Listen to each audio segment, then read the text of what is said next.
इस 2024 के लोकसभा इलेक्शन में बीजेपी और कांग्रेस दोनों ही पार्टी अपना अपना मैनिफेस्टो लॉन्च कर चुका है।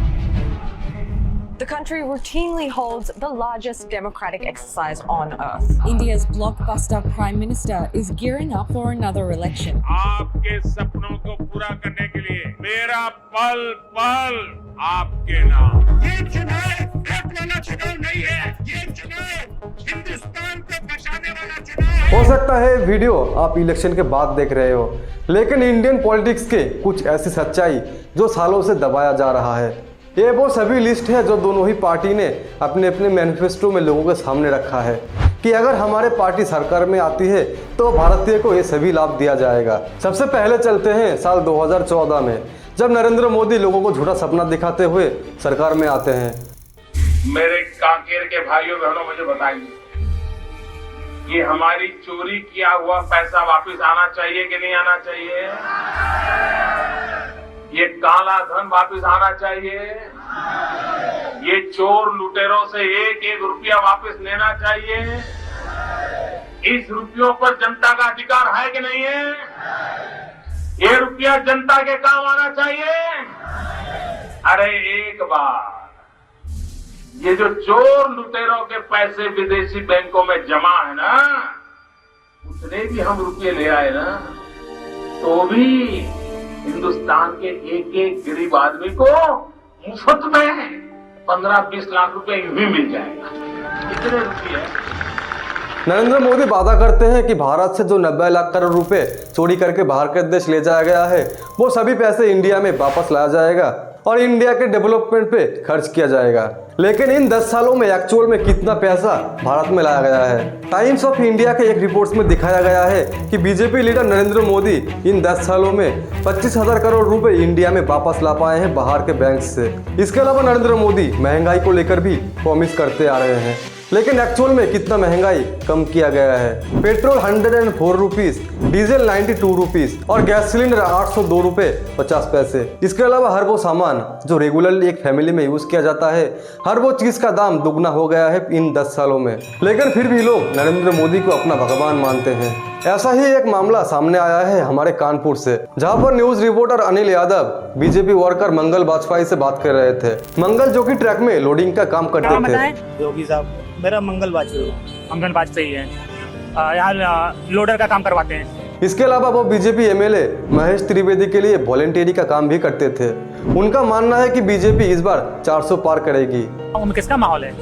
बीजेपी जीतेगी 400 के ऊपर। धीरे धीरे मंगल अपने परेशानियों के बारे में अनिल को बताते हैं कि कैसे उनके पास इलेक्ट्रिसिटी नहीं है, इसके अलावा कोई भी सीवर व्यवस्था भी नहीं है। बिजली नहीं है घर में, हमारे पास लैट्रिन घर में नहीं है, हमारे पास सीवर व्यवस्था नहीं। उन्होंने बीजेपी एमएलए महेश त्रिवेदी से कई बार कहा था।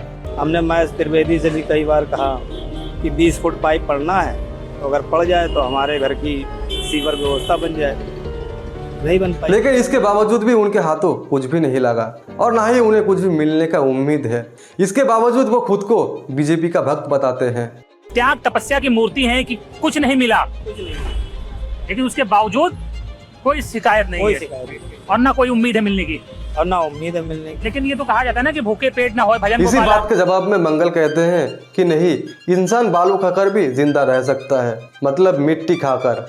सब हो जाता है अगर संत चलेगा, अगर संत चलेगा तो सब हो जाता है। बालू खा के पेट भर लेता है। इसके बावजूद भी उन्हें नरेंद्र मोदी और बीजेपी से कोई भी शिकायत नहीं है, क्योंकि वो नरेंद्र मोदी को अपना भगवान मानते हैं। ऐसा कैसे हो सकता है कि एक पॉलिटिशियन को लोग अपना भगवान मानते हैं? अगर आप लोग ध्रुव राठी के इस वीडियो को देखते हैं तो आप लोग समझ पाओगे कि कितने बड़े स्केल में लोगों का ब्रेन वॉश किया जा रहा है। बीजेपी के टिकट पर तो कुत्ता भी खड़ा हो जाए हम जिता देंगे। ये सच है, अगर कुत्ता भी आएगा उसको भी जिताएंगे। ये तो फिर अंधविश्वास नहीं, भक्त हैं, अंधविश्वास नहीं है, हम भक्त हैं। महंगाई मेरे हिसाब से कोई ज्यादा नहीं हुई। अब मैं 10 साल से बनियान नहीं पहन रही, देखो आप। वो भगवान है हमारे, हम उनकी पूजा करते हैं। ऐसा हुआ है इमोशनल मैनिपुलेशन और ब्रेन वॉशिंग की वजह से। एक बड़े स्केल पर देश में लोगों का ब्रेन वॉश किया गया है, और जो माफिया यहाँ पर ब्रेन वॉश कर रहा है लोगों का, वो 4 डिपार्टमेंट्स पर काम करता है। पहला डिपार्टमेंट लोगों में गर्व और अहंकार भरता है कि आप महान हो क्योंकि आप हिंदू धर्म में पैदा हुए। दूसरा डिपार्टमेंट आपको एहसास दिलाता है विक्टिमाइजेशन का, कि सदियों से, 1000 सालों से आपके पूर्वज विक्टिम बनकर रहे थे। तीसरा डिपार्टमेंट आपके अंदर डर भरता है कि आपको खतरा है उन लोगों से। और चौथा डिपार्टमेंट यहाँ नरेंद्र नरेंद्र मोदी को मसीहा बनाता है कि सिर्फ नरेंद्र मोदी ही आपको बचा सकते हैं। इन 4 पॉइंट्स से क्लियरली एक्सपोज किया जा सकता है बीजेपी को। पहला पॉइंट यहाँ पर बात करता है हिंदुत्व को लेकर कि अगर आप हिंदू हो तो आप महान हो, और इंडिया कोई डेमोक्रेटिक कंट्री नहीं है, ये हिंदुस्तान है जहाँ पर सिर्फ और सिर्फ हिंदू राज चलाया जाएगा। भगवान श्री राम का नाम लेकर एक बड़े स्केल में यहाँ पर पॉलिटिक्स किया जा रहा है। आज के टाइम पे हर एक न्यूज़ चैनल पर बीजेपी, नरेंद्र मोदी और राम मंदिर को लेकर ही बात चलाया जा रहा है, लेकिन कोई भी न्यूज़ चैनल पॉवर्टी और अनएम्प्लॉयमेंट के ऊपर बात नहीं करता है, जो कि दिन ब दिन बढ़ता ही जा रहा है। आज भी हमारे इंडिया में लगभग 22 करोड़ से भी ज़्यादा लोग गरीबी में जी रहे हैं। राहुल गांधी का कहना है कि मैं आपका हूँ और वो उनके हैं। मेरी फोटो देखी उनके साथ कभी, मगर मेरे मुंह से शब्द निकलता है अदानी अंबानी, है ना? फर्क समझो, मैं आपका हूं, वो उनके हैं। राहुल गांधी गरीबों से वादा करते हैं कि जितना भी पैसा नरेंद्र मोदी ने अडानी को दिया है उतना ही पैसा राहुल गांधी भारत के गरीबों को वापस देंगे। अदानी को बिना मजदूरी, बिना कुछ लाखों करोड़ रुपए देते हैं तो कहते देखो देखो देखो विकास हो रहा है। जितना उन्होंने 10 साल में उनको दिया ना, हम आपको देने जा रहे हैं। नरेंद्र मोदी जी यहाँ पर ज्यादा कुछ ना बोलते हुए अडानी और अंबानी को कांग्रेस के लोग बता देते हैं। शायद शाहजहां घोषित करें इस चुनाव में कि अंबानी अडानी से कितना माल उठाया है। इसके अलावा नरेंद्र मोदी अपने आप को बहुत गरीब फैमिली के बताते हैं, इसलिए वो गरीबों के लिए फिर से वही 5 केजी चावल एक्सटेंड कर देते हैं। दूसरी तरफ राहुल गांधी संकल्प लेते हुए लोगों से वादा करते हैं कि वो 22 करोड़ लोगों की गरीबी को मिटा देंगे। एक झटके से हिंदुस्तान से हम गरीबी को मिटा देंगे। इलेक्शन से पहले सभी पार्टी लोगों के सामने बड़े बड़े वादे तो करते हैं, लेकिन इलेक्शन के बाद अपने सभी वादे को भूल जाते हैं। यहाँ पर मेरा मानना है कि सबसे बड़ी गलती भारत के लोगों की है, जो लोग ऐसे वैसे लोगों को एमएलए और एमपी के चुनाव में खड़ा करते हैं कि नेता का बेटा नेता ही बनेगा और बाकी के सभी लोग गुलामी करो। यहाँ पर मेरा मानना है कि यूपीएससी एग्जाम की तरह ही एमपी और एमएलए का चुनाव भी एग्जामिनेशन के थ्रू ही किया जाए, नहीं तो इंडियन पॉलिटिक्स की ऐसी परिस्थिति कभी भी बदलाया नहीं जा सकता है।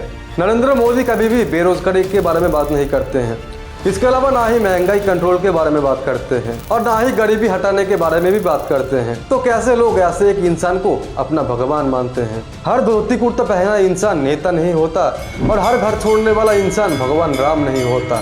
कभी सोचकर देखना इन सभी बातों को, क्या नरेंद्र मोदी ने अपने वादे को निभाया है जो फिर से मोदी की गारंटी दे रहे हैं? वीडियो अच्छा लगा तो अपने दोस्त और फैमिली के साथ जरूर शेयर करना।